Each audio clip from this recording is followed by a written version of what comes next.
We begin tonight with the breaking news in the crisis in Ukraine and the intensifying threat of invasion. One U.S. official says Russian action could come at any time. After speaking with the president of Ukraine today, President Biden said the U.S. would respond swiftly and decisively if Russia attacks. An estimated 130,000 Russian troops are now on Ukraine's border.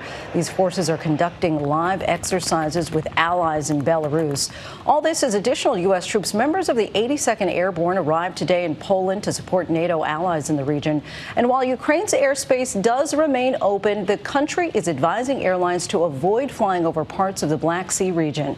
ABC's senior foreign correspondent Ian Pannell's on the ground in Ukraine and leads us off tonight.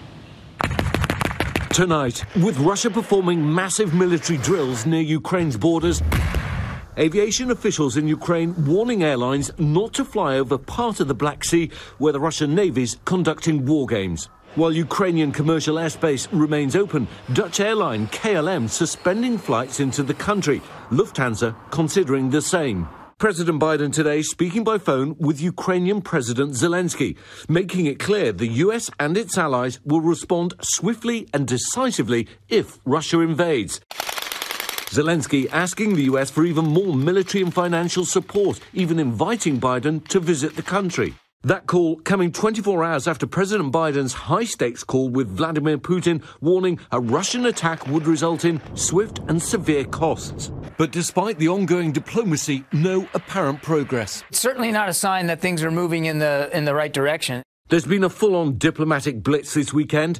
French President Macron speaking with Putin Saturday, where he again denied Russian forces intend to invade. And German Chancellor Scholz heading to Kiev tomorrow and then Moscow. Despite Russia's staunch denial that they're planning to attack, US officials sticking to their dire warnings. The way they have maneuvered things in place makes it a distinct possibility that there will be major military action very soon. US officials saying in just the last 10 days, Russia accelerated the buildup of its forces, moving closer to Ukraine's border. Putin now has an estimated 130,000 troops amassed on 3 sides of the country, and the West believes it could launch an assault very rapidly.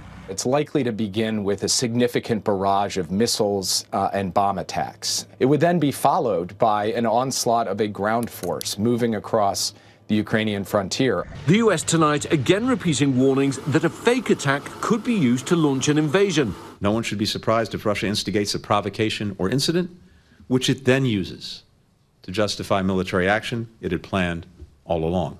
Analysts say the US releasing intelligence on Putin's possible plans is part of a strategy. They're trying to preempt any kind of fabricated excuse that Mr. Putin would have to invade Ukraine.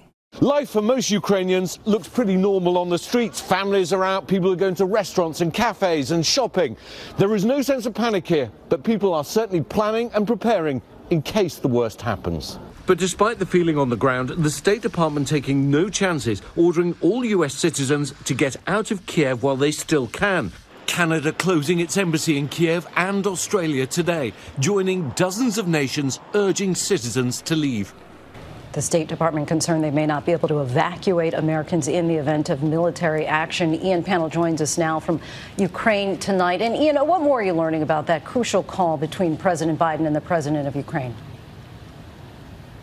Yeah, interesting. I mean, Vladimir Zelensky thanked Joe Biden for his support, but he also invited him to visit Ukraine, saying that he's convinced that if he arrived in Kiev in the coming days, it would be crucial to help stabilize the situation, send a powerful signal, and also help towards de-escalation.